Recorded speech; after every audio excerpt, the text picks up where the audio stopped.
Hey everybody, welcome to Obscurities and Miniatures, and it's Friday, the first Friday of 2021 that I've done one of these videos.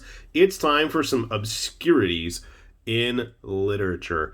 So, the book in front of you doesn't look like something that we usually would see around here, and for good reason. I grew up with both of these properties, Transformers and G.I. Joe. Obviously, you don't know about the G.I. Joe other than the fact, I guess, that it says it right there, but I've never, and I mean this quite literally, never been a fan of any of the other stuff related to them outside of the toys, really.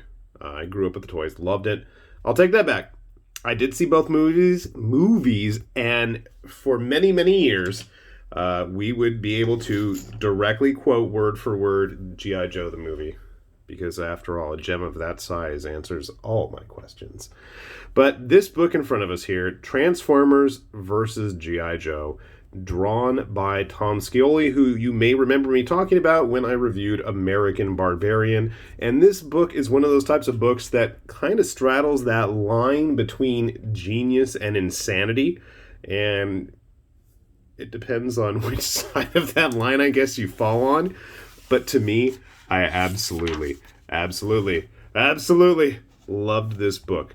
Now, the first thing is, Tom Scioli's artwork is something that some people are not a big fan of. His earlier stuff is very, very much a Kirby-esque homage. And, I mean, you can see it. There's the huge, splash pages right from the very beginning.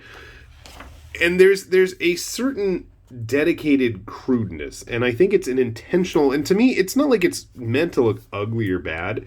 I mean, there is that certain aping of Kirby's work. I could see this almost like a Howling Commandos type spread, with Nick Fury jumping out there. Some of the old one-page things where they'd have, like in the back of Tales of Suspense or, Journey into Mystery type sci-fi stories.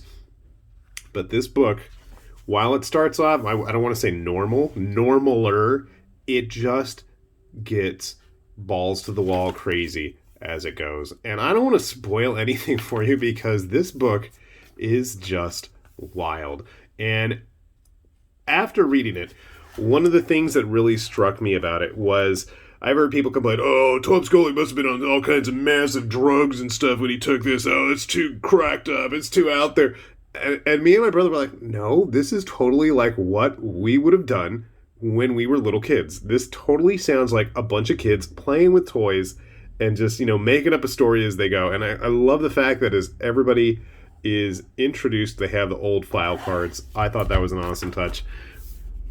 Just, the other fun thing is that it seems like they literally dug through old toy catalogs or something to dig up as many little bits of background paraphernalia and vehicles and equipment in Joe's that they could come up with. I mean, there's just so much of this book that's just out there, and it's just crazy.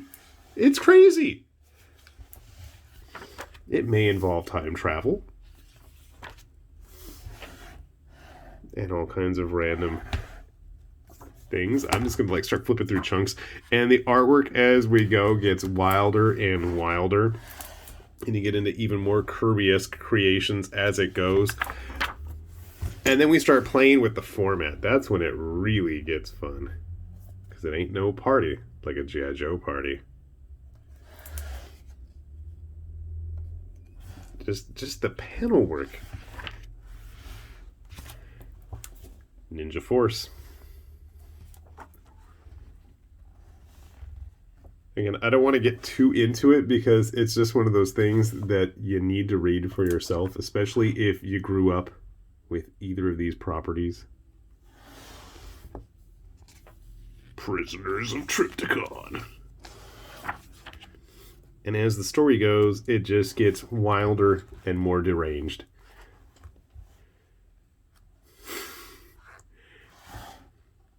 And it's not a Transformer story with at least one of the big combiners.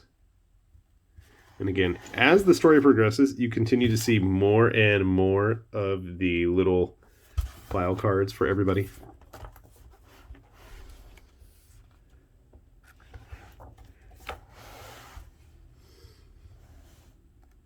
What is his name? Omega Supreme or something? I don't remember. And then it's written in Japanese because why not, right? Oh yeah, they also have Cobra Law in here. That probably deserves to be mentioned. You can never go wrong with Cobra Law. And good old Serpentor.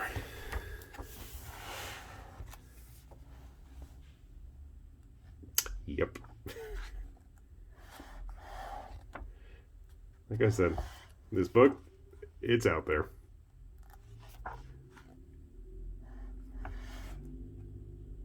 Interplanetary Ninja Duels.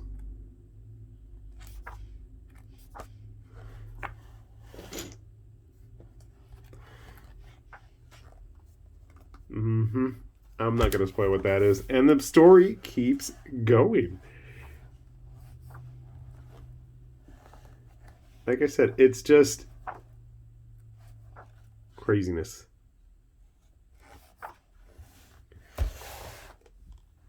Everybody fighting over the power matrix.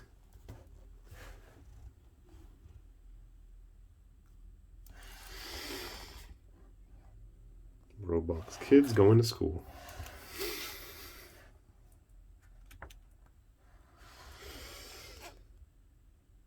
Then we get into some of the other craziness in the book. And I love the fact, so you've got the full 12 issues of the story, but the back is just chock full of all the pinups people were doing. Mostly Scioli's, but there are some other people's work in here.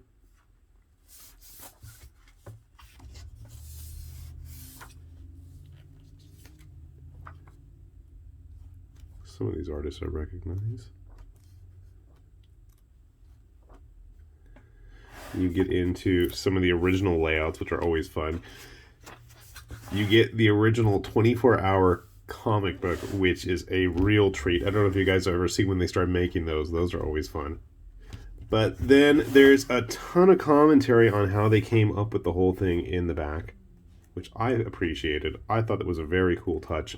And to me, you know, sometimes they have like those laid outs of, you know, the scripts and stuff. To me, I get really bored with those. I love the fact that they really get into a lot of the nitty gritty. So if you ever read like some of those annotated Crisis on Infinite Earth type books, that's what they're doing right here. They have just details about who all these characters are, what some of these were based on. It's wild. I mean, you can see it's just like page by page, all these little notes about who's in here. Unfortunately, the page numbers match up with the original issues, not with the actual book. And the book is probably a good 300 something plus. Oh, it's 13 issues, not 12. It does have a bit of a hefty cover price, but I would assume if you go through places like Amazon or In Stock Trades or any of those type of places to get your graphic novels, assuming this is in print, shoot, I didn't even check to see that anymore. I should have looked at that. If you love crazy madcap comics, if you like things that are totally out there and just enjoy their existence for the sake of existing, I don't think I could recommend this book enough. It's just craziness in such a good way. I love Tom Scioli's stuff. I really, really wish that they would get around to putting out collected versions of his other web comics he's done. He's done quite a few other ones besides American Barbarian, but unfortunately we haven't seen any collections of them yet. So hopefully maybe IDW can give him a big fat paycheck for this and get those published, or he can do them through some other publisher. I don't know. I would love to see it though. Definitely enjoy his stuff. I'll put a link down below. Hopefully I can find a reasonably priced copy for you guys. And if this is something that you enjoy, especially if you're like me and collected a lot of this stuff when you were kids, I definitely think there is some fun to be had with this book. With that said, this has been High Lord Tamberlane with Obscurities and Miniatures, saying thanks for watching, and we will see you back here soon. Bye-bye.